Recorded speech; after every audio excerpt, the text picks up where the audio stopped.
দিনের পর দিন ভিডিও আপলোড করে যাচ্ছেন, ভিডিও ভাইরাল হচ্ছে না, তাহলে এই ভিডিওটি আপনার জন্য। সো দেখুন, আমি এখন আমার পেজের মধ্যে কন্টেন্ট মনিটাইজেশনের উপর এখান থেকে ট্যাপ করব। তো আপনারাও সেমভাবে এখানে ট্যাপ করবেন। তো আমি এখান থেকে ট্যাপ করে দিলাম। ট্যাপ করার সাথে সাথে দেখুন, স্ক্রল করে আমি যদি এখন নিচে আসি, নিচে আসার পর এখানে দেখুন ফেসবুক আমাকে নিজে থেকে আমার ভিডিওগুলো ভাইরাল করার জন্য বলতেছে। এখন কিভাবে করবো দেখুন, এখান থেকে কি দিয়েছে, এখানে grow your rich and engagement. এখন যে আপনি কিভাবে আপনার রিচ এঙ্গেজমেন্ট বাড়াতে পারেন, আপনার রিচ এঙ্গেজমেন্ট যদি বাড়াতে পারেন তাহলে কিন্তু আপনার ভিডিওগুলো ভাইরাল হবে। সো এখন আমি কি করব, এখান থেকে এই যে গ্রো ইউর রিচ এঙ্গেজমেন্ট এই অপশনটা এখান থেকে আমি এখন ট্যাপ করব। তো আপনারা সেমভাবে আপনাদের যদি এই অপশনটা আছে আপনারা এখানে ট্যাপ করবেন। তো আমি এখানে ট্যাপ করে দিলাম। এখানে ট্যাপ করার সাথে সাথে আমার পেজে রিচ এঙ্গেজমেন্ট বাড়ানোর জন্য ফেসবুক কিন্তু আমাকে এখান থেকে কিছু গ্রুপ মেনশন করে দিচ্ছে। দেখুন এখান থেকে suggest group can improve your content visibility. এখন এখান থেকে দেখাচ্ছে, দেখুন ফেসবুকে বলতেছে এখান থেকে যে সাজেস্ট গ্রুপ, ফেসবুক আমাকে নিজে থেকে এই গ্রুপগুলো সাজেস্ট করতে, সাজেস্ট গ্রুপ ক্যান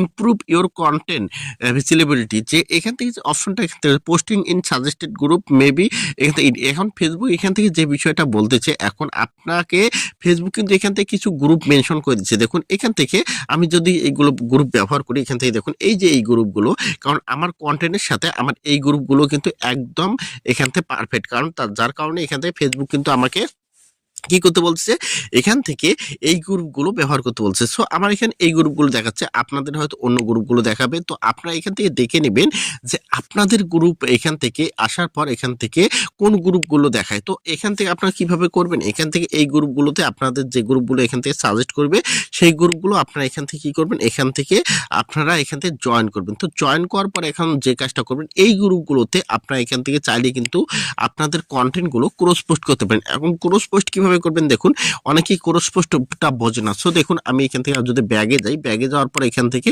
আমি এখান থেকে জাস্ট এখান থেকে প্লাস অপশন থেকে একটা কন্টেন্ট আমি আপলোড করবো। সো এখান থেকে আমি একটা প্লাস অপশনে গেলাম, যাওয়ার পর এখান থেকে জাস্ট আপনার দেখানোর জন্য আমি একটা কন্টেন্ট নিচ্ছি। আপনারা এখান থেকে দেখুন যে আমি এই কন্টেন্টটা নিলাম। তো এই কন্টেন্টটা নেওয়ার সাথে এখান থেকে নেক্সট অপশনে গেলাম, যাওয়ার পর আপনারা এখান থেকে ভালোভাবে জানেন, এখান থেকে আপনারা এখান থেকে ছোটো করে একটা টাইটেল দেবেন, এখানে ডিসক্রিপশন দেবেন। দেওয়ার পর এখান থেকে যে অপশনটা, আমাদের মেন যে অপশনটা, সেটা হচ্ছে এখান থেকে শেয়ার টু ইউর গ্রুপ। এখন ধরুন যে আমি এখানে টাইটেল দিলাম, ডেসক্রিপশন দিলাম, দেওয়ার পর এখন আমি এখান থেকে দেখতে পাচ্ছেন শেয়ার টু ইউর গ্রুপ। এখন আমি কি করবো, এই অপশনটার মধ্যে এখান থেকে ট্যাপ করবো। তো আমি এখানে ট্যাপ করলাম।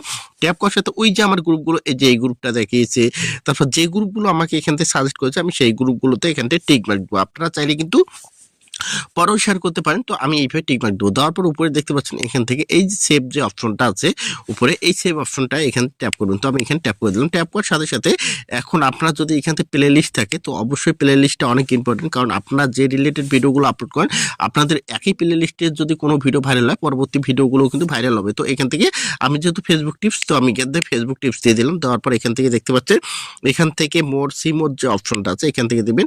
এখান থেকে যাওয়ার পর এখান থেকে দেখুন, এখান থেকে আমি ট্যাপ করবো। ট্যাপ করার পর এখান থেকে অ্যাড টপিক গিয়ে আমি যেহেতু আমার টেক রিলেটেড ভিডিও, আমি এখান থেকে কি দেবো, কনজুমার টেক। এখানে কনজুমার টেক এবং টেক শো। তো যেহেতু আমার এখান থেকে টেক ভিডিও, আমি এখানে দুইটা সিলেক্ট করলাম। করার পর উপরে এখান থেকে সেভ অপশন দেখতে পাচ্ছেন, আপনারা কি করবেন, সেভ অপশনে এখান থেকে ট্যাপ করুন। তো আমি ট্যাপ করলাম। করার পর এখন যদি আমি এখান থেকে কন্টেন্টটা আপলোড করি, এখান থেকে শেয়ার করি, তাহলে কি হবে, আমার আগে যদি আমি এখান থেকে ভিডিও আপলোড করতাম, আমার যে ভিডিওতে 1000 ভিউ আসতো, এই ভিডিওটা আপলোড করার পর আমার এখানে 3000 ভিউ আসবে, কারণ ফেসবুক নিজে থেকে রিকমেন্ড করতেছে। তো ধন্যবাদ সবাইকে। ভিডিওটা ভালো লাগলে অবশ্যই লাইক কমেন্ট শেয়ার করে পাশে থাকবেন। যারা ইউটিউবে দেখতেছেন অবশ্যই ইউটিউব চ্যানেলটা সাবস্ক্রাইব করে দেবেন।